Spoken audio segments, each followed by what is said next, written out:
તમારા મેરેજ ને કેટલો ટાઈમ થયો બેન? 8 વર્ષ. તમારે આગળ બાળક રહેવામાં કઈ તકલીફ પડતી હતી? શું થતું હતું? દિવસની પણ મિસકેરેજ થઈ ગયો. આવું કેટલી વાર થયું હતું? 3 વાર થયું. આ વખતે તમારે પ્રેગ્નન્સી રહી તો કઈ તકલીફ પડી હતી? તો ફર્સ્ટ ટાઈમ તો એવું જ કીધું હતું દર વખતે જેવું અમને કહે છે એવું. પછી આ વખતે મિસકેરેજના ચાન્સીસ વધારે હતા. બરાબર. પછી તમે અહીંયા આવ્યા. પછી આપણે શું સારવાર ને બધું કરતા હતા તમારી? બરાબર હતી? એના ઇન્જેક્શન દવાઓ ચાલે છે.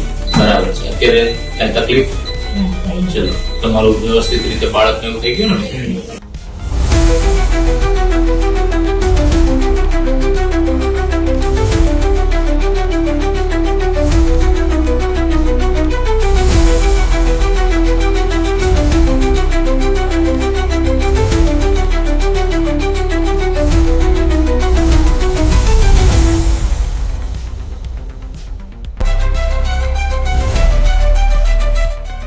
તમારા મેરેજ ને કેટલો ટાઈમ થયો બેન? 8 વર્ષ. તમારે આગળ બાળક રહેવામાં કઈ તકલીફ પડતી હતી? શું થતું હતું? દિવસની પણ મિસકેરેજ થઈ ગયો. આવું કેટલી વાર થયું હતું? 3 વાર થયું. આ વખતે તમારે પ્રેગ્નન્સી રહી તો કઈ તકલીફ પડી હતી? તો ફર્સ્ટ ટાઈમ તો એવું જ કીધું હતું દર વખતે જેવું અમને કહે છે એવું. પછી આ વખતે મિસકેરેજના ચાન્સીસ વધારે હતા. બરાબર. પછી તમે અહીંયા આવ્યા.